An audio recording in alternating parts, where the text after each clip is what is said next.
بسم اللہ الرحمن الرحیم۔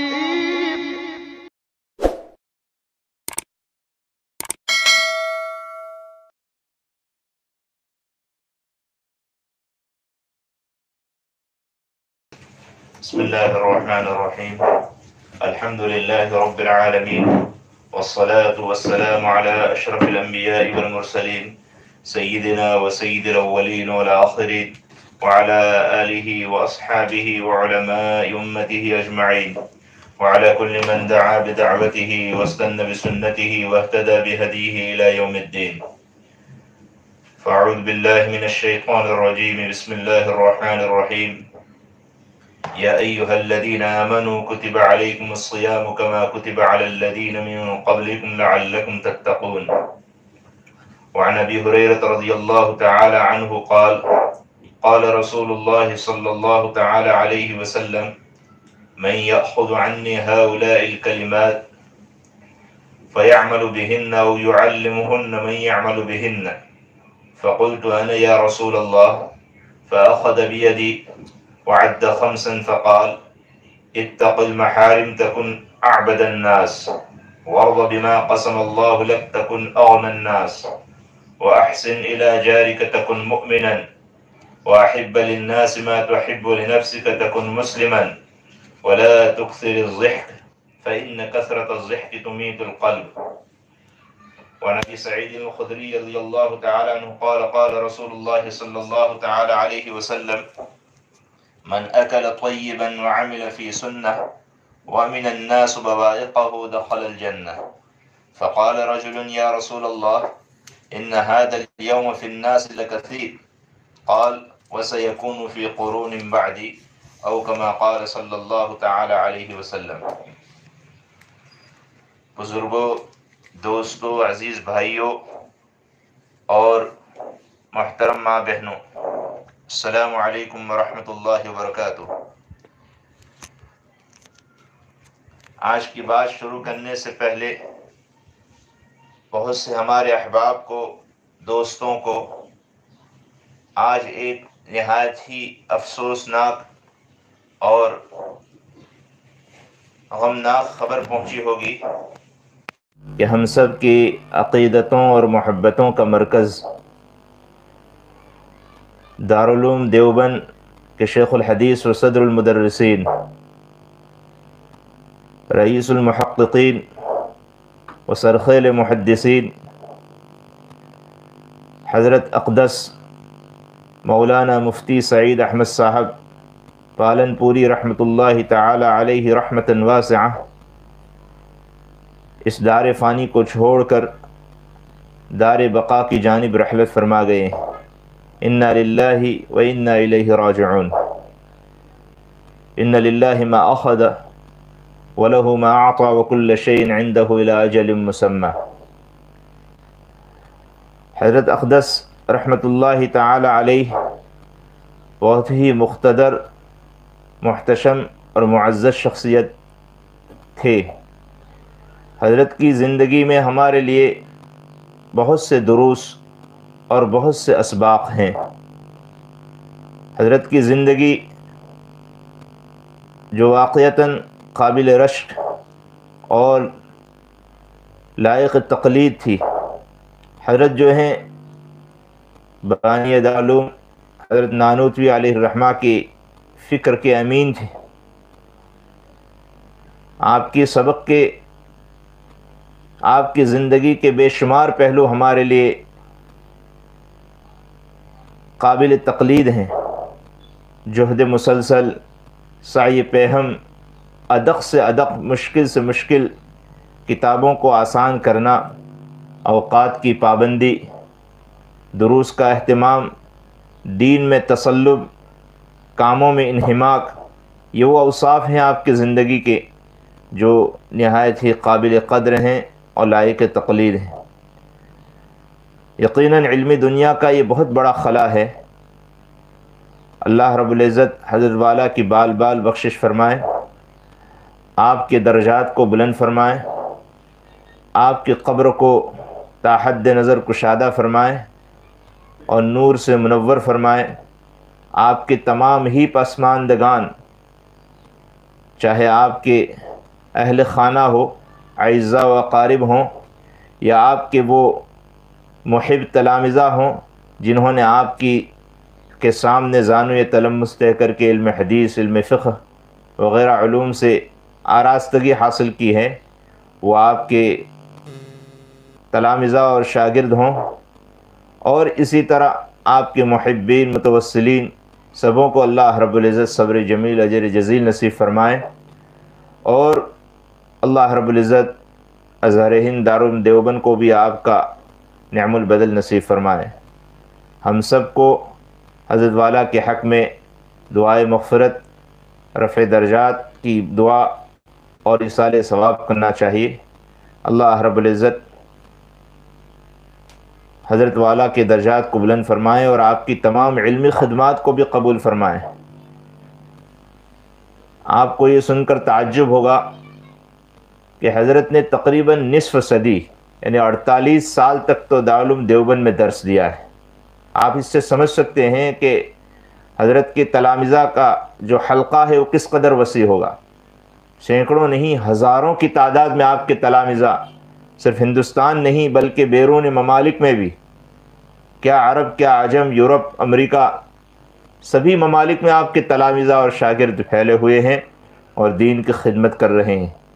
اس سے پہلے آپ نے دارالعلوم اشرفیہ میں تقریباً 10 سال تدریس خدمات انجام دی، تو تقریباً 60 سالہ یا اس سے بھی زیادہ تدریس خدمات آپ نے انجام دی ہیں، تو آپ سمجھ سکتے ہیں کہ اللہ رب العزت کے دربار میں کیا کچھ مقبولیت ہوگی۔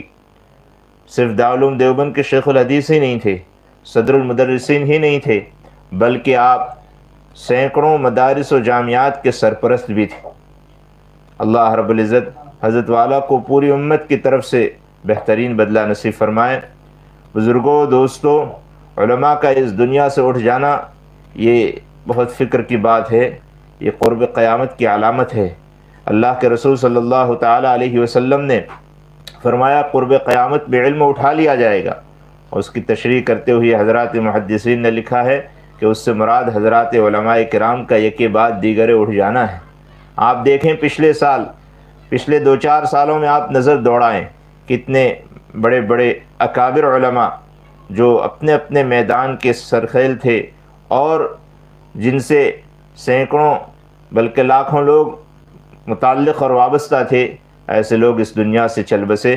اللہ رب العزت ہمیں اپنے ان اسلاف اور بزرگوں کے نقش قدم پر چلنے اور ان کی زندگی کو اپنی زندگی میں اپنانے کی توفیق بخشے۔ بزرگوں، دوستوں اور عزیز بھائیوں، یہ بیان جو ہو رہا ہے وہ آن لائن ہو رہا ہے، لائیو نشر کیا جا رہا ہے، آڈیو بھی ہیں اور ویڈیو بھی ہے۔ آڈیو ہمارے اعزاز بھائی جو بڑودے میں بیٹھ کر اس کو نشر کر رہے ہیں، اور ویڈیو کی شکل میں ہمارے محب مکرم حافظ قطب الدین صاحب جو ہتھوڑا کے رہنے والے ہیں وہ اس کو نشر کر رہے ہیں۔ یہ ان کی خدمات دین کی خدمات ہیں، یہ دفاع دین کی ترویج و اشاعت کا ایک اہم شعبہ ہے، یہ دین سے اور دین والوں سے دفاع کا ایک اہم ذریعہ ہے۔ آپ نظر دورائیں نبی پاک علیہ الصلاۃ والسلام کے دور میں جس وقت دشمنان اسلام اللہ کے رسول صلی اللہ تعالیٰ علیہ وسلم پر جملے کستے تھے، اشعار کی شکل میں ہجو کرتے تھے، اس وقت نبی پاک علیہ الصلاۃ والسلام نے اس وقت کا جو میڈیا تھا یعنی شعر گوئی، اس کو آپ نے اپنایا، اختیار کیا۔ آپ کے دربار میں جو شعراء تھے، جو زبان کے قلم کے دھنی تھے، ایسے لوگوں کو اللہ کے رسول صلی اللہ تعالیٰ علیہ وسلم نے انتخاب فرمایا۔ حضرت حسان بن ثابت کو جو ہیں آپ نے انتخاب فرمایا، حضرت عبداللہ ابن رواحہ جن کا کلام مردوں کی جانوں میں روح پھونک دے، حضرت کعب ابن زہیر، ان شعراء اسلام کو آپ نے انتخاب فرمایا۔ اور حضرت حسان بن ثابت کے لیے تو آپ مسجد نبوی میں کرسی بھی رکھتے تھے اور کہتے تھے، فرماتے تھے کہ جواب دو اے حسان، میری طرف سے جواب دو، اہل اسلام کی طرف سے جواب دو، تمہیں روح القدس کی تائید حاصل ہوگی۔ تو اس وقت کا میڈیا وہ تھا، تو ان ذرائع کو استعمال کرنا اور ان کے ذریعے دین کی اشاعت و ترویج کا کام لینا اور دفاع اسلام کا کام لینا، یقیناً قابل ستائش اور لائق صد مبارکباد ہیں ہم اپنے ان نوجوان بھائیوں کو جو اپنے اوقات کو فارغ کرتے ہیں، اپنے انسٹرومنٹ استعمال کرتے ہیں اور لوگوں تک دین کی بات پہنچانے کی فکر کرتے ہیں، ان کو مبارکباد پیش کرتے ہیں اور ان کو یہ حق میں شکریہ ادا کرتے ہیں۔ اللہ رب العزت ان کی توانائی کو، ان کی صلاحیتوں کو دین کی ترویج و اشاعت اور اس کی دین کی طرف سے اور اہل دین کی طرف سے دفاع کرنے کے سلسلے میں اللہ تعالیٰ ان کی صلاحیتوں کو استعمال فرمائیں، اور ہر قسم کی نظر پرآشوب سے، حاسدین کے حسد سے، ماکرین کے مکر سے، فتینوں کے فتنے سے، شریروں کی شرارت سے اللہ تعالیٰ حفاظت فرمائے۔ بزرگوں اور دوستوں، بات بڑھتی چلی جا رہی۔ گزشتہ کل ہم نے یہ بات ذکر کی تھی کہ ماہ مبارک بالکل اپنے آخری پائیدان پر قدم رکھ چکا ہے، کچھ ہی دن باقی رہ گئے ہیں۔ ہمیں اب احتساب کرنا چاہیے۔ مقصد صوم اور روزے کی جو غایت ہے وہ تقویٰ ہے، وہ ہمیں حاصل ہوا یا نہیں، اس کا ہمیں جائزہ لینا چاہیے۔ ایک دکاندار اپنے دکان کو جب شام میں بند کرتا ہے تو وہ حساب کتاب کرتا ہے، دیکھتا ہے کہ دن بھر کی جو بکری ہوئی اس بکری میں اس نے کیا کمایا، کیا گنوایا۔ ٹھیک اسی طریقے سے بزرگوں، دوستوں، عزیز بھائیوں، ہمیں اس ماہ مبارک کے ختم ہونے سے پہلے اللہ رب العزت نے جو غایت صوم ہے، مقصد روزہ ہے، تقویٰ، لعلکم تتقون، وہ ہم کو حاصل ہوا یا نہیں، اس کا کچھ حصہ ہم میں آیا یا نہیں، اس کا ہمیں جائزہ لینا چاہیے۔ میں نے کل بھی بتایا تھا کہ تقویٰ وہ نعمت ہے کہ جس پر اللہ رب العزت کی طرف سے بے شمار انعامات ہوتے ہیں۔ تقویٰ وہ شاہ کلید ہے، وہ ماسٹر کی ہے کہ جس کو تقویٰ حاصل ہو جاتا ہے اس کے لیے سارے خزانے کھل جاتے ہیں۔ آپ کو کل بھی بتایا تھا تقریباً قرآن پاک میں 242 آیات ایسی ہیں جن میں تقوی کا ذکر ہے اور تقوی پر ہونے والے انعامات کا ذکر ہے۔ جس آدمی کو تقویٰ حاصل ہو جاتا ہے وہ آدمی معاشرے کا، سماج کا، سوسائٹی کا بہترین فرد بن جاتا ہے۔ اگر شوہر کو تقویٰ حاصل ہو جاتا ہے اپنی بیوی کے حقوق کو ادا کرنے والا ہو جاتا ہے۔ اگر بیوی اور عورت کو تقویٰ حاصل ہوتا ہے تو اپنے شوہر اور خاوند کے حق میں مطیع اور فرما بردار ہو جاتی ہے۔ اگر اولاد کو تقویٰ حاصل ہوتا ہے تو اپنے ماں باپ کے مطیع اور فرما بردار اور خدمت گزار ہو جاتی ہے۔ فرد، معاشرے اور سماج کے کسی فرد کو تقویٰ حاصل ہوتا ہے تو وہ بہترین فرد بن جاتا ہے۔ دکاندار کو تقویٰ حاصل ہوتا ہے تو وہ اپنی تجارت اور کاروبار کے ذریعے گاہکوں کو فائدہ پہنچاتا ہے۔ کاشتکار کو تقویٰ حاصل ہوتا ہے تو وہ اپنی کھیتی باڑی میں بھی ان باتوں کا خیال کرتا ہے، حلال اور حرام کی تمیز کرتا ہے۔ تقویٰ کل بھی بتایا گیا تھا، اس کی ڈیفینیشن، اس کی ویاخیا کہ تقویٰ نام ہی ہے بچنے کا۔ چیست تقویٰ ترک شبہات و حرام، از لباس و از شراب و از طعام۔ تقویٰ کیا ہے؟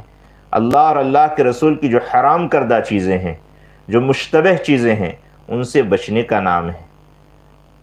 چاہے وہ کھانے کے قبیل سے ہو، پہننے کے قبیل سے ہو، پینے کے قبیل سے ہو، یا اقوال اور گفتار کے قبیل سے ہو، تو تقویٰ آدمی کوشش کرتا ہے تو یہ حاصل ہو جاتا ہے۔ یہ کوئی عنقا اور ناپید چیز نہیں ہے، امپاسبل نہیں ہے، بلکہ یہ ممکنات میں سے۔ جبھی تو اللہ رب العزت نے ارشاد فرمایا یا ایھا الذین آمنوا اتقوا اللہ، جگہ جگہ پر اس کا حکم ہے۔ اور تقویٰ حاصل ہوتا ہے تقوی والوں کے ساتھ رہنے سے۔ یہ بھی یاد رہے، ہم لوگ جو چیز حاصل کرنی ہوتی ہے وہ چیز جہاں بکتی ہو یا جہاں ملتی ہو وہاں پہنچتے ہیں۔ ہم کو سونا خریدنا ہو تو ہم سونار کی دکان پہ جاتے ہیں، سبزی ترکاری خریدنی ہو تو ہم سبزی فروش کے پاس جاتے ہیں، پھل فروٹ لینا ہو تو ہم پھل فروٹ بیچنے والے کے پاس جاتے ہیں، اناج غلہ خریدنا ہو تو ہم جو ہے اناج غلہ اور گوسری کی چیزیں بیچنے والوں کے پاس جاتے ہیں۔ ٹھیک اسی طریقے سے اگر ہم کو تقویٰ حاصل کرنا ہے تو ہمیں تقوی والے لوگوں کے پاس جانا پڑے گا۔ جبھی اللہ رب العزت نے فرمایا یا ایھا الذین آمنوا اتقوا اللہ وکونوا مع الصادقین، لوگوں تقویٰ حاصل کرو اور تقویٰ حاصل کرنے کے لیے صالحین کی صحبت اختیار کرو۔ بہرحال تقویٰ ایک بہت بڑی نعمت ہے جس کا سوال بھی کرنا چاہیے اور کوشش بھی کرنی چاہیے۔ آدمی دعا بھی کرے اور دوا بھی کرے، علاج بھی کرے۔ ابھی کچھ دنوں پہلے حضرت مولانا محمد قمر الزماں صاحب دامت برکاتہم العالیہ، بہت بڑی شخصیت ہے، ہم اہل گجرات کے لیے کوئی آپ کے جو ہے محتاج تعارف نہیں ہے۔ حضرت کے بیان میں دو باتیں بہت قیمتی ملی آج کل کی وبا اور کورونا کے اس مرض کے تعلق سے۔ حضرت نے فرمایا کہ لوگوں، ہم کو صرف دعا نہیں کرنی ہے، دعا بھی کرنی ہے اور اس کا علاج بھی ہمیں کوشش کرنی ہے۔ دو باتیں آپ نے ارشاد فرمائی کہ دیکھیے، دعا ہم جو مانگیں گے وہ وبا کے دور ہونے کی دعا تو مانگیں گے ہی مانگیں گے، اس کے ساتھ ساتھ ہم یہ بھی دعا مانگیں گے کہ خدایا اس مرض اور وبا کا جو علاج ہے اس تک ہمارے ڈاکٹروں اور سائنسدانوں کی رسائی ہو جائے، یہ بھی دعا مانگنی، اس لیے کہ دنیا کے اندر اللہ رب العزت نے تمام امراض اور بیماریوں کا علاج رکھا ہے سوائے موت اور بڑھاپے کی۔ یہ تو اللہ کے رسول صلی اللہ تعالیٰ علیہ وسلم نے فرمایا ہے کہ لِكُلِّ دَاءٍ دَوَاءٌ إِلَّا الْمَوْتَ وَالْحَرَمَ، ہر مرض اور ہر بیماری کا علاج اللہ نے دنیا میں رکھا ہے سوائے موت اور بڑھاپے کے۔ یہ الگ بات ہے کہ سائنسدان اور ڈاکٹر حضرات اور اطباء کی ٹیم اس علاج تک نہ پہنچ پائے، ان کی کھوج، ان کی ٹیکنالوجی اس علاج تک نہ پہنچ پائے، یہ الگ بات ہے۔ اور جب جب کوئی ایسا مرض دنیا میں آپ کے جو ہے پھیلتا ہے یا وجود میں آتا ہے، جیسے پہلے کینسر وجود میں آیا، لوگوں نے کہا یہ لا علاج مرض ہے۔ کچھ سالوں پہلے ٹی بی اور شے کا مرض وجود میں آیا تھا، لوگ سمجھ رہے تھے اس کا کوئی علاج نہیں۔ اسی طرح ایک مدت کے بعد اس طرح کے امراض وجود میں آتے ہیں اور پھر اس کا علاج مل جاتا ہے، اور پھر لوگ اطباء سائنسدان یہ کہتے ہیں کینسر کا علاج مل گیا، تو اس پر ہمیں کوئی تعجب نہیں ہوتا، ہمارا تو ایمان تازہ ہو جاتا ہے۔ اللہ کے رسول نے فرمایا ہے سوائے موت اور بڑھاپے کے ہر چیز کا، ہر مرض کا علاج اللہ نے دنیا میں رکھا ہے، تم کھوجو، تم جستجو کرو، تم تلاش کرو۔ تو حضرت نے فرمایا کہ بھئی یہ جو وبا ہے اس کا علاج بھی اللہ نے دنیا میں رکھا ہے۔ یہ اور بات ہے کہ ابھی وہاں تک رسائی نہ ہو پائی ہو، ٹیکنالوجی وہاں تک نہ پہنچ پائی ہو، تو ہمیں اللہ سے ایک دعا تو یہ بھی کرنی ہے کہ خدا اس مرض کو ختم فرما، اور اس کا جو علاج ہو سکتا ہے، اس کی جو دوائی ہے، اس تک ہمارے اطباء، ہمارے سائنسدانوں اور ہمارے ٹیکنالوجی کے لوگوں کو پہنچا دے۔ ایک دعا یہ بھی کرنی۔ دوسری بات حضرت نے بہت عمدہ ارشاد فرمائی کہ دیکھیے، اس لاک ڈاؤن کے دور میں، تالہ بندی کے دور میں اور اس وبا اور مرض کے دور میں بہت سے لوگ بے روزگار ہو چکے ہیں، تو ہم بے روزگار لوگوں کی جو مدد کرتے ہیں، اس مدد میں ہم بلا تفریق مذہب و ملت مدد کریں، چاہے مسلمان ہو، چاہے اپنے غیر مسلم بھائی ہو، چاہے اور کسی مذہب سے تعلق رکھتا ہو۔ حضرت نے اس پر بہت عمدہ بات ارشاد فرمائی، کہا کہ یہ سارے کے سارے انسان بنی آدم کہلاتے ہیں، بنی محمد نہیں کہلاتے۔ اگر بنی محمد کے ناطے اگر مدد کرنی ہوتی تو شاید ہم اپنے اہل مذہب اور اپنے آپ کے جو ہیں برادران اسلام کی مدد کرتے، لیکن نہیں، یہ سب کے سب آدم کے اولاد ہیں، یہ سب کے سب ہمارے بھائی ہیں، ہمیں سب کی مدد کرنی ہے۔ یہ دو باتیں حضرت نے بہت عمدہ ارشاد فرمائی۔ تو میں یہ عرض کر رہا تھا کہ تقوی کے لیے ہم کو کوشش اور سعی بھی کرنی ہے۔ آدمی سعی اور کوشش کرتا ہے تو اللہ تعالیٰ نامراد نہیں کرتے، کامیاب اور مراد فرماتے ہیں۔ اور اس کے ساتھ ساتھ ہم کو دعا بھی کرنی ہے۔ نبی پاک علیہ الصلاۃ والسلام کی پاکیزہ زندگی میں ہم کو دونوں باتیں ملتی ہیں۔ آپ نے اس کے لیے سعی اور کوشش بھی کی، اپنے آپ کو آپ نے جو ہے کھپایا، اپنی مجاہدات کی، ریاضتیں کی، حصول تقوی کے لیے آپ نے تعلیمات دی، اور اس کے ساتھ ساتھ آپ کی جو دعاؤں کا ذخیرہ ہے، اس ذخیرے کے اندر حصول تقوی کی دعا بھی ملتی ہے۔ آپ نے کبھی تو یہ دعا فرمائی، اللہم انا نسألک الہدی والتقی والعفاف والغنی، اے اللہ ہم آپ سے ہدایت کا سوال کرتے ہیں، تقوی کا سوال کرتے ہیں، عافیت کا سوال کرتے ہیں۔ اور کبھی تو آپ نے اس انداز سے دعا فرمائی، اللہم اقسم لنا من خشیتک ما تحول به بیننا وبین معاصیک، خدایا ہم آپ کے خوف و خشیت اور آپ کے ڈر کا اتنا حصہ مانگتے ہیں کہ وہ ڈر، وہ خوف و خشیت ہمارے اور آپ کی نافرمانیوں کے درمیان حائل ہو جائے۔ تو تقوی ہی ایک ایسی دولت ہے کہ آدمی کو معاصی اور گناہ سے بچا سکتی ہے۔ ڈر جس کو ہم کہتے ہیں، آدمی اگر خلوت اور جلوت میں تقوی اختیار کرنے والا بن جائے تو وہ اللہ کا ولی بن سکتا ہے۔ آپ دیکھیں، اگر دل کے اندر تقوی نہیں ہے، ڈر اور نہیں ہے، اللہ کا خوف نہیں ہے، تو آدمی جو ہے کچھ بھی کر گزرتا ہے. اس کی خلوتیں معاصی میں گزرتی ہیں. جلوتوں میں ممکن ہے لوگوں کے سامنے وہ گناہ نہ کریں، لیکن خلوت میں پھر وہ گناہ کرے گا. وَذَرُوا ظَاهِرَ الْإِثْمِ وَبَاطِنَهُ، آدمی کو ظاہر میں بھی گناہ کو چھوڑنا چاہیے اور باطن کے گناہ بھی چھوڑنا چاہیے. یہ قرآن پاک کی آیت ہے، وَذَرُوا ظَاهِرَ الْإِثْمِ وَبَاطِنَهُ. مجھ کو یاد آ گئی کہ تم ظاہر گناہ کو بھی چھوڑو، باطنی گناہ کو بھی چھوڑو. حضرات مفسرین کرام نے اس کی دو تفسیریں کی. ظاہر کے گناہ سے مراد جو جلوت میں کیے جاتے ہیں، لوگوں کے سامنے کیے جاتے ہیں، ایسے گناہ بھی چھوڑو. اور باطن کے گناہ یعنی جو چھپ کر کیے جاتے ہیں، جیسے آدمی بدکاری اور زنا چھپ کر کرتا ہے، چوری چھپ کر کرتا ہے، تو ایسے گناہ بھی چھوڑو. ایک تفسیر تو یہ ہے. ایک تفسیر یہ ہے وَذَرُوا ظَاهِرَ الْإِثْمِ وَبَاطِنَهُ، ظاہری گناہ کو بھی چھوڑو، باطنی گناہ کو بھی چھوڑو.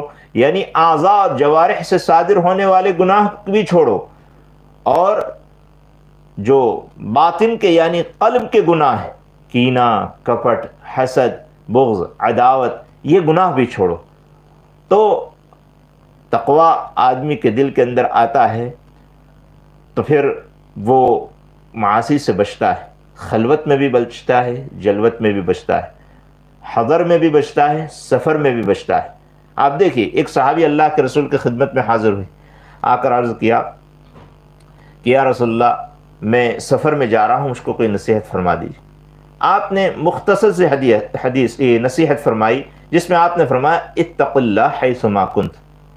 یہ ایسی نصیحت ہے کہ جو آپ کے جو ہیں آب زر سے لکھنے کے قابل نہیں، بلکہ ہمارے دل کی لوح اور تختی پر لکھنے کے قابل ہے، عمل کرنے کے قابل ہے. اتق اللہ حیث ما کنت، جہاں کہیں رہو اللہ سے ڈرو. میں آپ کو ایک مثال سے سمجھاتا ہوں. آدمی اپنے وطن سے دور چلا جاتا ہے، 1000 کلومیٹر، 1500 کلومیٹر، جہاں اس کو کوئی دیکھنے والا اپنے لوگوں میں سے نہیں ہے، تو وہاں وہ کچھ بھی گناہ کر گزرتا ہے. وہ سمجھتا ہے اپنے سماج کے، اپنے تعلق کے، اپنے شناسہ، اپنے متعارف لوگوں میں سے یہاں کوئی نہیں ہے، چلو کون دیکھنے والا ہے، گناہ کر گزرو. ایسے موقع پر اگر گناہ سے بچانے والی کوئی چیز ہو سکتی ہے تو وہ تقوی ہے، وہ اللہ کا ڈر ہے. یہی حال خلوت کا ہے. خلوت میں آدمی گناہ کر گزرتا ہے کہ مجھ کو کوئی نہیں دیکھ رہا ہے، لیکن اللہ کا ڈر ہے تو وہ گناہ سے بچے گا.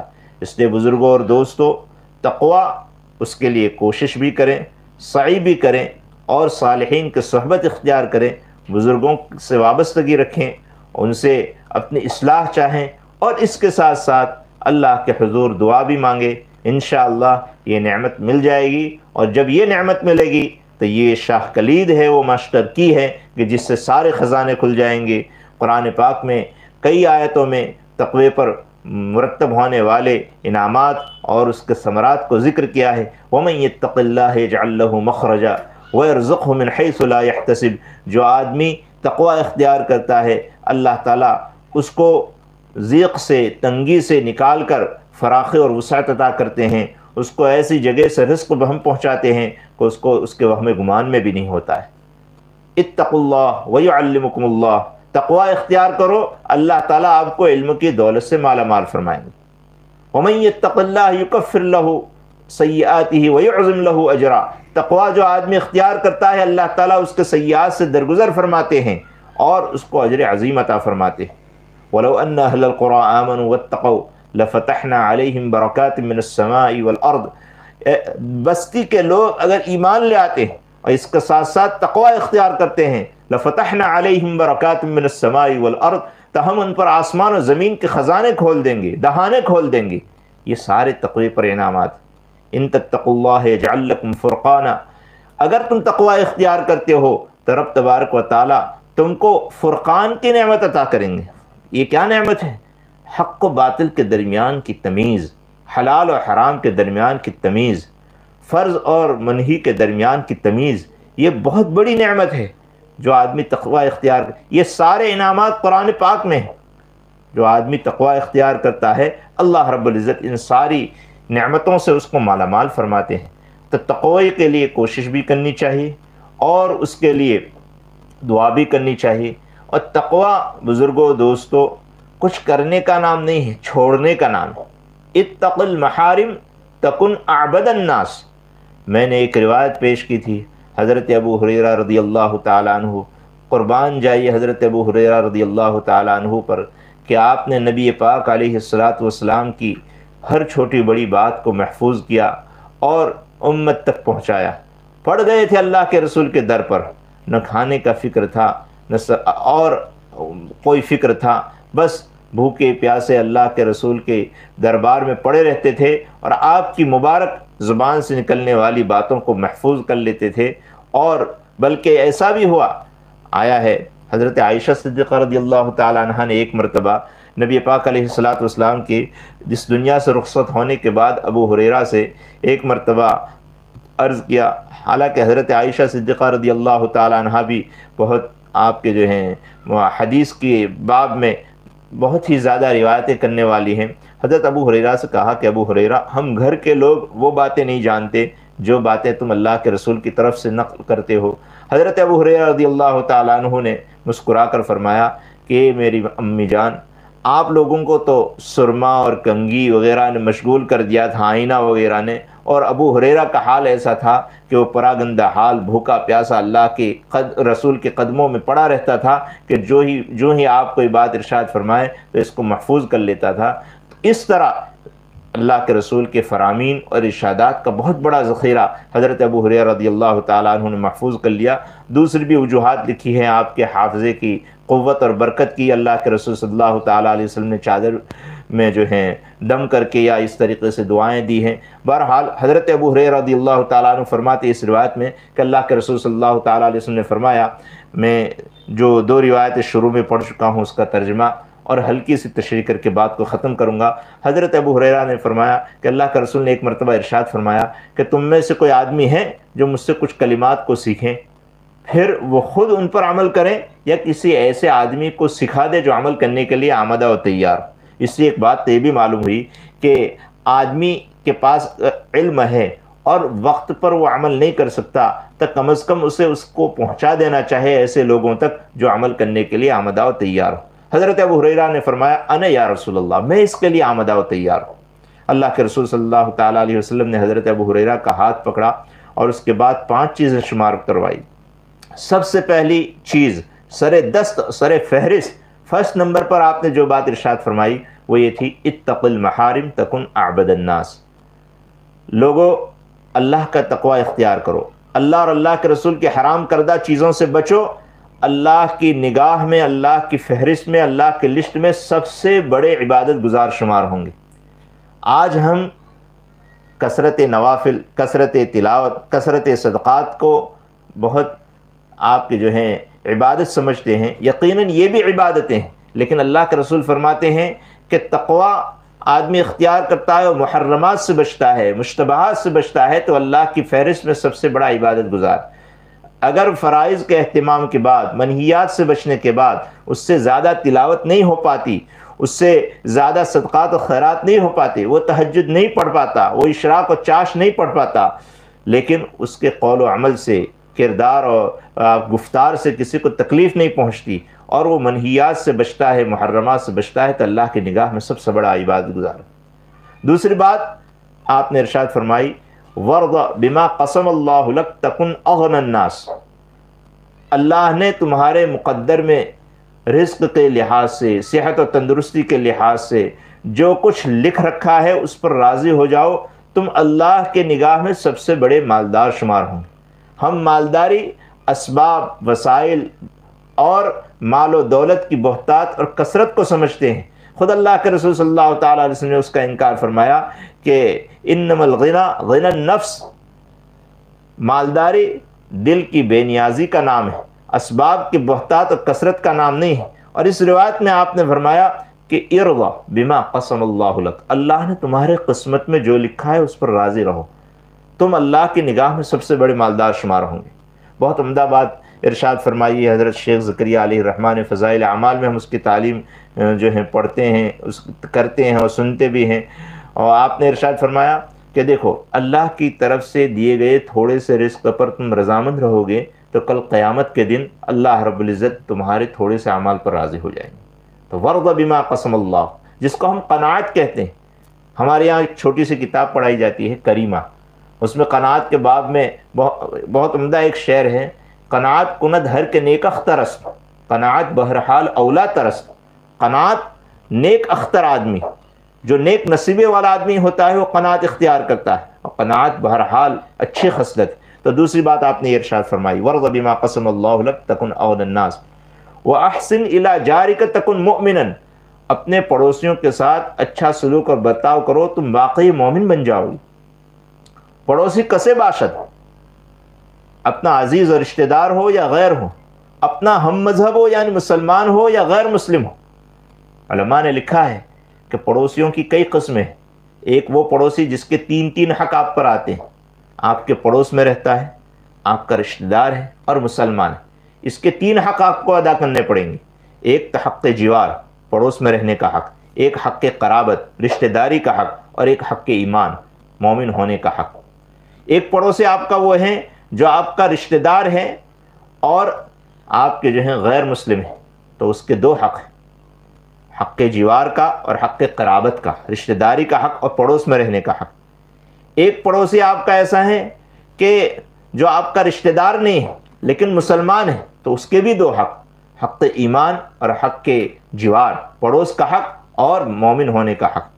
ایک پڑوسی آپ کا ایسا ہے جو نہ آپ کا رشتہ دار ہے اور نہ مسلمان ہے بلکہ غیر مسلم ہے، تو اس کا بھی آپ پر حق ہے، حق جوار، پڑوس میں رہنے کا حق. اس کے ساتھ بھی اچھا سلوک اور برتاؤ کرو.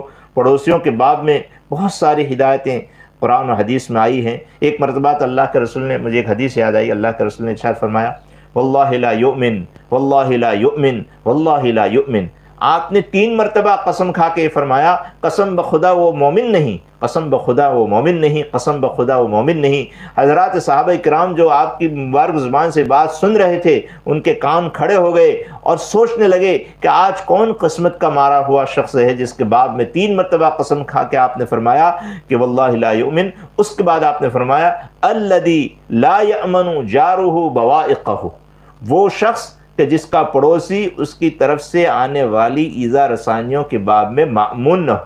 ابھی ایذا نہیں پہنچائی لیکن وہ سہما رہتا ہے، ڈرا رہتا ہے کہ پتہ نہیں کس بہانے میرے ساتھ جھگڑا کر لے گا، تو یہ آدمی بھی کامل مومن نہیں. اور چوتھی بات آپ نے ارشاد فرمائی: وَأَحِبَّ لِلنَّاسِ مَا تُحِبُّ لِنَفْسِكَ تَكُنْ مُسْلِمًا. اپنے بھائیوں کے لیے وہی چیزیں پسند کرو جو اپنے لیے پسند کرتے ہو، تم مسلمان کامل بن جاؤ گے. ہم اپنے لیے پسند نہیں کرتے کہ ہمارا حق کوئی ہڑپ کر جائے، ہم اپنے لیے پسند نہیں کرتے کہ ہم کو کوئی گالی گلوچ کرے، ہم اپنے لیے پسند نہیں کرتے کہ ہمارے کاروبار کو کوئی آپ کے جو ہیں حسد کی نگاہ سے دیکھے، ہم اپنے لیے پسند نہیں کرتے کہ ہمارے اولاد کو کوئی ضائع کرے. ٹھیک اسی طریقے سے بزرگوں، دوستو، ہم بھی دوسروں کے لیے ان چیزوں کو ناپسند کریں. وَأَحِبَّ لِلنَّاسِ مَا تُحِبُّ لِنَفْسِكَ وَلَا تُكْثِرِ الضِّحْكَ فَإِنَّ كَثْرَةَ الضِّحْكِ تُمِيتُ الْقَلْبَ. زیادہ مت ہنسا کرو، اس لیے کہ زیادہ ہنسنا یہ دل کو مار دیتا ہے. بزرگوں، دوستو، عزیز بھائیوں، ہنسنے سے منع نہیں ہے. اللہ کے رسول صلی اللہ تعالیٰ علیہ وسلم کی تعلیمات ہیں. زندگی کے ہر شعبے میں آپ خوش مزاج نہیں تھے بلکہ آپ کے مزاج میں مزاح بھی تھا، مذاق بھی تھا، لیکن ہر وقت ہنستے رہنا اور بالخصوص ہنسانے کے لیے جھوٹ بولنا. ایک روایت میں آیا ہے، آپ نے فرمایا: ویل لمن یحدث به ویکذب. اس آدمی کے لیے ہلاکت ہے جو آدمی ہنسانے کے لیے جھوٹ بولتا ہے. مزاح اور مذاق کی گنجائش شریعت نے رکھی ہے. ہماری شریعت کوئی خشک شریعت نہیں ہے، بالکل تر و تازہ شریعت ہے، بالکل انسانی فطرت کے ہم آہنگ ہے، بالکل ہر زمانے میں کام آنے والی شریعت ہے، تا قیامت یہی شریعت رہے گی. لیکن اس کے ساتھ مجھے ایک بات یاد آئی. ہم مشکات شریف پڑھاتے ہیں تو اس میں باب المزاح میں جو روایات ہیں اس کے ذیل و ضمن میں حضرات محدثین نے یہ لکھا ہے کہ بھئی شریعت میں مزاح 2 شرطوں کے ساتھ جائز ہے. ایک تو مزاح اور مذاق میں جھوٹ نہیں ہونا چاہیے، اور دوسرا کسی کی دل آزاری نہیں ہونی چاہیے. اگر یہ 2 شرطیں پائی جاتی ہیں، جھوٹ نہ ہو اور کسی کی دل آزاری نہ ہو، تو آپ کھل کر مذاق کریں، مزاح کریں. اللہ کے رسول صلی اللہ تعالیٰ علیہ وسلم حضرات صحابہ کرام کے ساتھ مذاق فرماتے تھے. ایک بڑھیا آئی کہ آپ میرے لیے دعا کیجئے مجھے جنت میں داخلہ مل جائے۔ اللہ کے رسول نے فرمایا کہ تم جنت میں داخل نہیں ہوگی، کوئی بوڑھی عورت جنت میں داخل نہیں ہوگی۔ تو وہ رونے لگی۔ اللہ کے رسول نے کہا کیوں رو رہے؟ کہا آپ ہی۔ کہا بھئی دیکھیے، بوڑھی ہونے کی حالت میں تم جنت میں نہیں جاؤ گی، اس لیے کہ جنتیوں کی جو اعمار عمریں ہیں وہ تو 30-33 سال کی عمر ہے۔ تو پھر وہ مسکرانے لگی۔ تو آپ نے اس میں جھوٹ بھی نہیں کہا تھا کہ بوڑھی ہونے کی حالت میں کوئی بوڑھی جنت میں نہیں جائے گی۔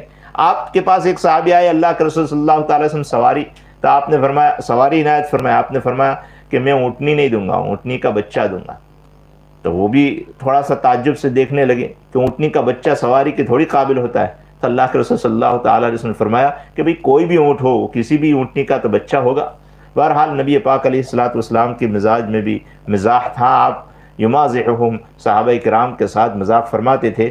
ولا تکثر الذکر، لیکن ہمارے معاشرے سماج میں جیسے بعض لوگ ہوتے ہیں، وہ ہنستے ہنساتے رہتے ہیں اور اس میں جھوٹ بھی بولتے ہیں، بہت سو کی نقالی کرتے ہیں تو دل آزاری بھی ہو جاتی۔ ایسا نہیں ہونا چاہیے، سچ پر مبنی ہو مزاح، اور کسی کی دل آزاری نہیں ہونی چاہیے۔ فإن کثرت الضحک تمیت القلب۔ اور ایک روایت جو میں نے شروع میں پیش کی تھی اس کا بھی ترجمہ کر دیتا ہوں۔ اللہ کے رسول صلی اللہ تعالیٰ علیہ وسلم کی روایت، حضرت ابو سعید خدری رضی اللہ تعالیٰ عنہ فرماتے ہیں کہ آپ نے فرمایا من اکل طیبا، دیکھیے پھر وہی بات آئی، جو پاکیزہ اور حلال کھائے، وعمل فی سنت، اور جو سنت پر عمل کرے، وامن الناس بوائقہ، اور لوگ جس کی طرف سے آنے والی ایذاء رسانیوں سے مامون ہوں۔ تین باتیں فرمائے، یہ شارٹ، بالکل ان شارٹ فارمولہ ہے، جنت میں لے جانے والی اعمال ہے۔ جو آدمی پاکیزہ اور حلال کھائے، جو اللہ کے رسول کی سنت پر عمل کرے، چاہے سنت چھوٹی ہو یا بڑی، اور آدمی اپنے آپ کو ایسا بنا دے کہ اپنے قول اور اپنے فعل، کردار اور گفتار سے کسی کو تکلیف نہ پہنچے۔ تین باتیں جس کو حاصل ہو جائے، اللہ کے رسول نے فرمایا دخل الجنہ، وہ جنت میں داخل ہو جائے گا۔ یہ گارنٹی اللہ کے رسول صلی اللہ تعالیٰ علیہ وسلم دے رہے ہیں۔ ایک صحابی نے فوراً اٹھ کر کھڑے ہو کر یہ کہا کہ یا رسول اللہ ان ھذا فی اليوم لکثیر، کہ ایسے لوگ تو آج کل بہت پائے جاتے ہیں، بڑی تعداد میں لوگ ہیں جو پاکیزہ حلال کھاتے تھے۔ ظاہر بات ہے اللہ کے رسول کا دور، اللہ کے رسول کی صحبت ہے، اور آپ کی سنت پر عمل کر رہے ہیں اور اپنے کردار اور گفتار سے جو ہیں اس طرح زندگی گزار رہے ہیں کسی کو تکلیف نہ ہو۔ تو اللہ کے رسول صلی اللہ تعالیٰ علیہ وسلم قربان جائیے اللہ کے رسول پر کہ آپ نے فرمایا کہ صرف یہ نہیں، وَسَيَكُونُ فِي قُرُونٍ بَعْدِي، ایسے لوگ میری ان صدیوں کے بعد بھی، میرے چلے جانے کے بعد بھی بے شمار ہوا کریں گے۔ اس سے اللہ کے رسول نے ہم کو اطمینان دلا دیا کہ یہ جو جنت پہ لے جانے والے اعمال ہیں وہ صرف پہلی، دوسری، تیسری صدی کے لوگوں تک مخصوص نہیں تھے، بلکہ قیامت تک آنے والے لوگ جو ان تین اعمال کو کرے گا، پاکیزہ اور حلال اور طیب روزی کھائے گا، اور اسی طریقے سے سنت پر عمل کرے گا، اور اسی طریقے سے تیسری بات کہ اپنے کردار اور گفتار سے کسی کو تکلیف نہیں پہنچائے گا، وہ انشاءاللہ جنت میں داخل ہو جائے گا۔ اللہ رب العزت ہم سب کو تقوی کی دولت سے مالا مال فرمائے۔ یہی مقصد صوم ہے، یہی غایت روزہ ہے، لعلکم تتقون۔ جس کو تقوی حاصل ہو جائے اس کا بیڑا پار ہو جائے گا اور وہ معاشر سماج کا بہترین فرد بن جائے گا۔ اللہ تعالی ہمیں تقوی کی نعمت سے مالا مال فرمائے اور اس کے لیے سعی اور کوشش کرنے کی توفیق بخشے۔ ہمارے قیام سیام کو قبول فرمائے، اور ہماری تراویح کو ہیں، ہماری تلاوت کو ہیں، ہمارے صدقات و خیرات کو بھی قبول فرمائے۔ اب مختصر دعا کر لیتے ہیں، وقت کافی ہو چکا ہے۔ دعاؤں میں بھی بہت سی چیزوں کا خیال کرنا چاہیے آدمی کو۔ اللہ کے رسول نے یہ بھی فرمایا ہے کہ دعا جو ہے دھیان سے ہونی چاہیے۔ ان اللہ لا يقبل عن قلب لاہن، غافل اور بے توجہ کے ساتھ دعا کرنے والا آدمی جو ہوتا ہے اس کی دعا کو اللہ تعالیٰ قبول نہیں فرماتی۔ دعا نہایت ہی اضطرار کے ساتھ، بے چینی کے ساتھ کرنی چاہیے۔ امن یجیب المضطر اذا دعاہ ویکشف السوء، قرآن میں ہے۔ مضطر اور بے قرار آدمی جب دعا مانگتا ہے تو اس کی دعا کو اللہ تعالیٰ قبول فرماتے ہیں۔ ایک مختصر سا واقعہ یاد آ گیا۔ حجاج بن یوسف ایک مرتبہ طواف کر رہا تھا، اس کے آگے آگے ایک نابینا آدمی بھی طواف کر رہا تھا۔ وہ ہر چکر میں دعا مانگی جا رہا تھا، خدایا میری بینائی لوٹا دے، خدایا میری بینائی لوٹا دے۔ حجاج بن یوسف تو بڑا سفاک، بڑا ظالم، ہم سب جانتے ہیں۔ اس نے دیکھا 3 چکر تک کہ یہ دعا مانگ رہا ہے لیکن دعا میں اس کا دھیان نہیں۔ اس نے اس کی گردن کو پکڑا اور کہا کہ اتعرفنی، تو مجھ کو جانتا ہے؟ تو کہا نہیں، کہا انا الحجاج۔ تو وہ ایک دم چوکنا ہو گیا وہ نابینا آدمی. کہا کہ سن، میں تیرے ساتھ ساتھ طواف کر رہا ہوں، تو اپنی بینائی واپس مانگ رہا ہے اللہ کے حضور، لیکن اتنے دھیان سے دعا نہیں مانگ رہا ہے. ابھی تمہارے 4 چکر باقی ہیں، 7واں چکر ختم ہونے سے پہلے پہلے بینائی نہیں لوٹی تو میں تیری گردن کو اڑا دوں گا. اب آپ سمجھ سکتے ہیں حجاج نے کہہ دیا تو اب کیا ہوگا. فوراً چوتھے چکر سے اس آدمی کا اضطرار، اس کی بے چینی، بے قراری بڑھ گئی کہ خدایا اب تک تو صرف بینائی کا مسئلہ تھا، اب تو جان کے لالے پڑے ہوئے. سفاک و ظالم نے دھمکی دی ہے.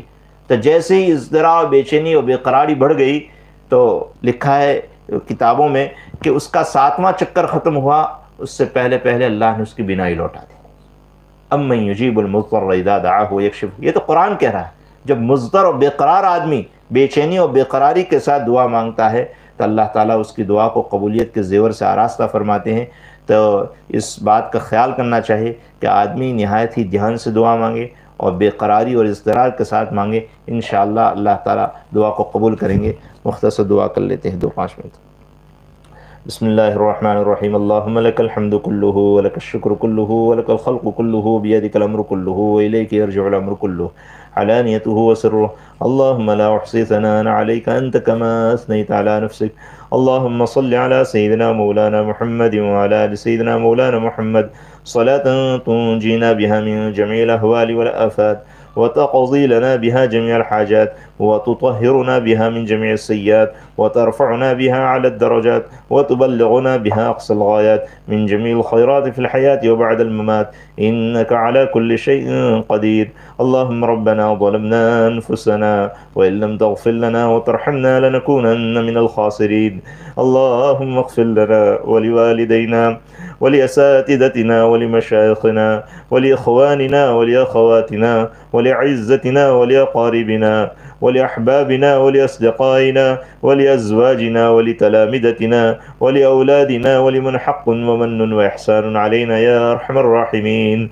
اللهم إنا نسألك مسألة المسكين ونبتهل إليك ابتهال المذنب الذليل وندعوك دعاء الخائف الضرير، دعاء من خضعت لك رقبته وفاضت لك عبرته وذل لك جسمه ورغم لك أنفه. اللهم ربي لا تجعلني بدعائك شقيا وكن لي رؤوفا رحيما. اللهم إنا نسألك الهدى والتقى والعفاف والغنى. اللهم اقسم لنا من خشيتك ما تحول به بيننا وبين معاصيك، ومن طاعتك ما تبلغنا به جنتك، ومن اليقين ما تهون علينا مصائب الدنيا، ومتعنا بأسماعنا وأبصارنا وقواتنا أبدا ما أحييتنا، واجعله الوارث منا، واجعل ثأرنا على من ظلمنا، واعف عنا واغفر لنا وارحمنا أنت مولانا فانصرنا على القوم الكافرين. الہ العالمین، ہم گنہگار بندے آپ کے دربار میں ہاتھ پھیلا کر بیٹھے ہیں. خدایا ہمیں اپنے تمام تر گناہوں کا اعتراف اقرار ہے. ہم کبائر کے بھی مرتکب ہیں، صغائر کے بھی مرتکب ہیں، جان کر بھی گناہ کیے ہیں، انجان کر بھی کیے ہیں، رات کے اندھیروں میں بھی کیے ہیں، دن کے اجالے میں بھی کیے ہیں، فرائض کو ترک کیا ہے، منہیات کا ارتکاب کیا ہے. کون سا ایسا گناہ ہے خدایا جو ہم سے سرزد نہیں ہوا؟ ہمارے سارے اعضاء اور جوارح خطا کار ہیں. اللہ ہم بڑے پاپی ہیں، بڑے مجرم ہیں، لیکن ہم صدق دل سے آپ کے دربار میں توبہ کرتے ہیں، اپنے گناہوں کا اعتراف اقرار کرتے ہیں. ہمارے گناہوں کے خلاف آپ کو کسی حجت و دلیل کی ضرورت نہیں ہے. خدایا فرشتوں کو بطور گواہ لانے کی ضرورت نہیں ہے. ہمارے اعضاء اور جوارح کو ہمارے خلاف حجت بنانے کی ضرورت نہیں ہے. ہم تو سیدھے سادے الفاظ میں اپنے تمام تر گناہوں کا اعتراف کرتے ہیں، اور اعتراف کرنے والے بندے آپ کو محبوب اور پیارے ہوا کرتے ہیں. اے اللہ، ہم سب کی خطاؤں کو معاف کر دیجئے، ہم سب کے کبائر کو بھی معاف کر دیجئے، صغائر کو بھی معاف کر دیجئے. اعمال نامے کی طرف نگاہ اٹھاتے ہیں تو سوائے گناہوں کے انبار اور ڈھیر کے کچھ نظر نہیں آتا. ہماری نگاہوں کے سامنے ظلمت ہی ظلمت ہے، تاریکی ہی تاریکی ہے. خدایا ہمیں معاف کر دیجئے، ہم کو معاف کر دیجئے. اے اللہ، ہم کو معاف کر دیجئے، ماہ مبارک کی برکت سے معاف کر دیجئے. آپ نے اتنا بابرکت مہینہ ہم کو عطا کیا، ہم نے بڑی ناقدری کے ساتھ اس کا بیشتر حصہ گزار دیا. ہم کو معاف کر دیجئے اور بقیہ ایام و لیالی کی ہمیں قدردانی کی توفیق مرحمت فرمائیے. اے اللہ ہم سے راضی ہو جائیے. ہم نے ہمیشہ آپ کی ناراضگی والے اعمال کیے ہیں، اے اللہ گناہوں کی وجہ سے آپ نے ہم کو کبھی بھوکا نہیں رکھا، کبھی پیاسا نہیں رکھا، کبھی ننگا نہیں رکھا۔ اے اللہ آپ چاہتے تھے عین گناہ کے وقت آسمان سے بجلی گرا کر ہلاک کر سکتے تھے، زمین کو حکم دیتے شک کر کے ہم کو نگلوا سکتے تھے۔ اے اللہ عین گناہ کے وقت آپ دیوار کو گرا کر ہم کو ہلاک و برباد کر سکتے تھے۔ خدایا آپ نے ہم پر کرم کیا، آپ نے ہم پر رحم فرمایا، ہمارے گناہوں کی ستاری کی، جس طرح دنیا میں آپ نے ستاری کا معاملہ فرمایا، اے اللہ قیامت کے دن بھی ستاری کا معاملہ فرمانا۔ اللہ اللہ روس الخلائق رسوائی سے ہماری حفاظت فرمانا۔ اے اللہ وہاں کی کامیابی نصیب فرما۔ اے اللہ ہمیں نام اعمال سیدھے ہاتھ میں دے دے۔ اے الہ العالمین ہم سے راضی ہو جا، اے اللہ ہم سے راضی ہو جا۔ دنیا اور آخرت کی بے شمار ضرورتیں ہیں، لیکن سب سے بڑی ضرورت ہماری آپ کی خوشنودی اور رضامندی ہے۔ ہمیں اپنے تمام تر اعمال میں اخلاص نصیب فرما۔ اے اللہ ہم نے تقوی والی آیات کو پڑھا ہے، سنائے، ہم سب کو تقوی کی دولت سے مالا مال فرما۔ اے اللہ ہم سب کو تقوی کی دولت سے مالا مال فرما۔ اے اللہ ہمیں متقی و پرہیزگار بنا۔ اے اللہ ہمیں پارسا بنا۔ اے اللہ ہمیں مکمل شریعت کا متبع بنا۔ اے اللہ سنت کا ہمیں تابعدار بنا۔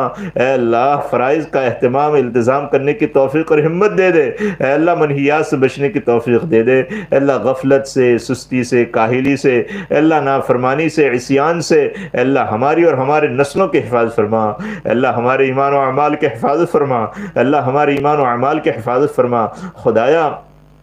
خدایا مرنے سے پہلے ہمیں اس کی بعد والی زندگی کے لیے اعمال کرنے کی توفیق مرحمت فرما۔ اے اللہ غسل میت سے پہلے ہم سب کو غسل توبہ کی توفیق دے دے۔ اے اللہ لباس کفن سے پہلے ہم سب کو لباس تقوی دے دے۔ ولباس التقوی ذالک خیر، لباس تقوی ہی بہتر لباس ہے۔ اے اللہ ہم کو ہمارے دلوں میں یہ بات بٹھا دے کہ سب کچھ کرنے دھرنے والی ذات آپ ہی کی ہے۔ اے اللہ اسباب کے بجائے ہمیں مسبب الاسباب یعنی آپ کی طرف نظر رکھنے اور نگاہ رکھنے کی توفیق دے دے۔ اے اللہ نفس و شیطان کے مکر و فریب سے حفاظت فرما۔ اللہ ہم بڑے کمزور اور ناتواں بندے ہیں۔ اے اللہ ہم تو نفس و شیطان کے مکر و فریب میں آ ہی جاتے ہیں۔ اے اللہ ہم معاصی کے دلدل میں غرقاب ہیں۔ اے اللہ ہم کیسے ہی صحیح لیکن آپ کے بندے ہیں۔ اے اللہ آپ کی محبت 70 ماؤں سے زیادہ ہے۔ اے اللہ ایک ماں اپنے چھوٹے سے بچہ جب پاخانے اور پیشاب میں لت پت ہوتا ہے تو اس کو ایک طرف نہیں رکھ دیتی بلکہ اس کو اٹھاتی ہے، نہلاتی دلاتی ہے۔ اے اللہ اس کو پاؤڈر چھڑک کر اپنے گود میں رکھ کر پیار کے بوسے لے لیتی ہے۔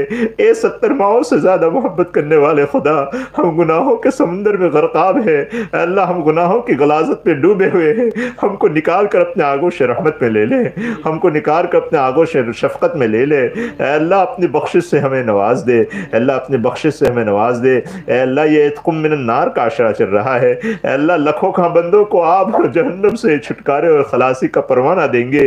اے اللہ انہی سعادت میں خوشا بخت بندوں میں ہم کو بھی شامل فرما لے۔ اے اللہ ہم سے راضی ہو جائیے، اے اللہ ہم سے راضی ہو جائیے۔ اے اللہ دنیا اور آخرت کی بے شمار ضرورتیں ہیں، سب سے بڑی ضرورت آپ کی خوشنودی ہے۔ آقا گدا پرور سائل ہوں تیرے در پر، میں اور تو کیا مانگوں بس تو مجھے مل جائے۔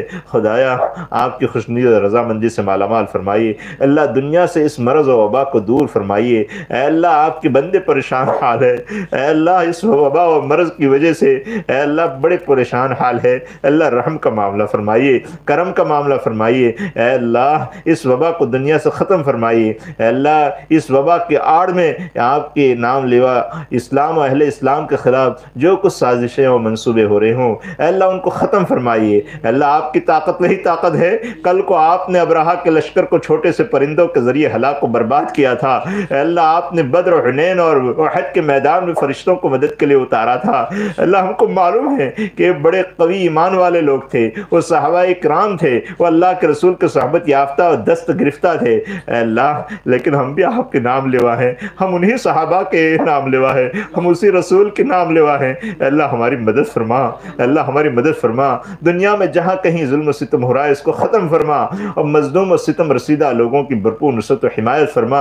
اے اللہ سلاخوں کے پیچھے جو بے قصور اے اللہ محبوس اور ماخوذ ماخوذ ہے، اے اللہ عزت کے ساتھ رہائی کے فیصلے فرما، اے اللہ عزت کے ساتھ ان کے رہائی کے فیصلے فرما، اے اللہ ہمارے ایمان و اعمال کی حفاظت فرما، ہمارے نسلوں کے ایمان و اعمال کی حفاظت فرما، اے اللہ ہمیں قرآن پاک کا سچا پکا عاشق بنا، اے اللہ ہمیں سنتوں کا عامل بنا، اے اللہ ہمیں شریعت کا تابعدار بنا دے، اے اللہ ہمیں آپ کے در پر مانگنے والا بنا دے، اے اللہ اور سچی بات تو یہ ہے کہ ہم نے آپ کے در سے جب بھی مانگا ہے، جو مانگا ہے بڑی عزتوں کے ساتھ آپ نے عنایت کیا ہے، کبھی آپ نے ہم کو محروم نہیں لوٹایا، کبھی آپ نے ہم کو محروم نہیں لوٹایا، اے اللہ آپ نے ہمارے دل و دماغ کو صحیح قائم رکھا، ہمارے پیٹ کے نظام کو صحیح رکھا، اے اللہ ہمارے دست و پا میں آپ نے طاقت رکھی، رگوں میں خون کو دوڑایا، اللہ کون سی ایسی نعمت ہے، اللہ کیا کیا نعمتیں ہیں کہ جس کو ہم شکر ادا کر سکے، ہم تو آپ کا شکر ادا کرنے سے قاصر ہیں، اے اللہ ہماری حفاظت فرما، مرتے وقت کلمہ نصیب فرما، اے اللہ جل کر دب کر ڈوب کر مرنے سے اور ایکسیڈنٹ کی موت سے حفاظت فرما،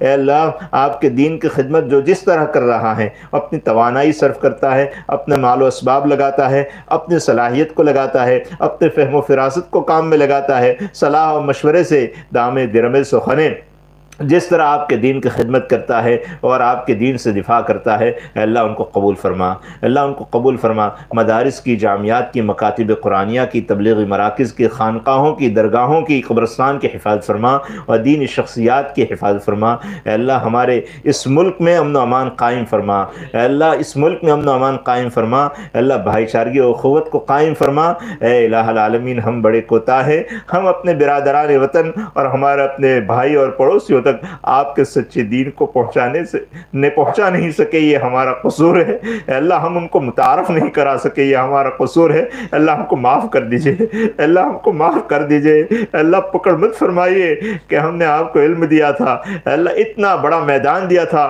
کہ میرے دین کی باتیں تم پہنچاتے، اگر وہ قبول نہ کرتے تو وہ ان کی قسمت تھی، لیکن تم نے تو کچھ بھی نہیں کیا، اے اللہ اس طرح ہماری پکڑ مت فرمانا، اے اللہ ہم بڑے کمزور بندے ہیں، اے اللہ جل کر دب کر ڈوب کر مرنے سے اور ایکسیڈنٹ کی موت سے حفاظت فرما، اللہ خوشگوار اور سعادت مند موت نصیب فرما، خدایا ہم سے راضی ہو جا، ہم سے راضی ہو جا، اے اللہ بقیہ ایام و لیالی کی ہمیں قدردانی کی توفیق مرحمت فرما، اے الہ العالمین ہمیں اپنے فضل و کرم سے اور سرکار دو عالم صلی اللہ تعالیٰ علیہ وسلم کے صدقے تو فعل نواز دیں، اور جو دعائیں مانگی گئی ہیں ان کو بھی قبول فرما، جو بزرگان دین اور آپ کے مقرب بندے اور آپ کے جو ہیں اے اللہ آپ تک پہنچے ہوئے بندے اس ماہ مبارک میں جتنی دعائیں کر چکے ہیں اور کرنے والے ہیں، ان ساری دعاؤں میں ہم سب کا حصہ شامل فرما، اللہم انا نسألک من خیر ما سألک منہ نبیک و حبیبک محمد صلی اللہ تعالیٰ علیہ وسلم ونعوذ بک من شر ما استعاذک منہ نبیک و حبیبک محمد صلی اللہ تعالیٰ علیہ وسلم وانت المستعان وعلیک البلاغ ولا حول ولا قوة الا باللہ العلی العظیم،